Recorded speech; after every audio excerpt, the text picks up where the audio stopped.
বাজারে গিয়ে বলে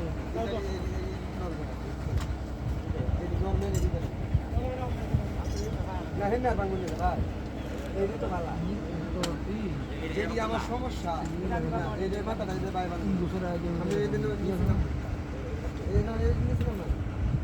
মানে বলতা হো বলটা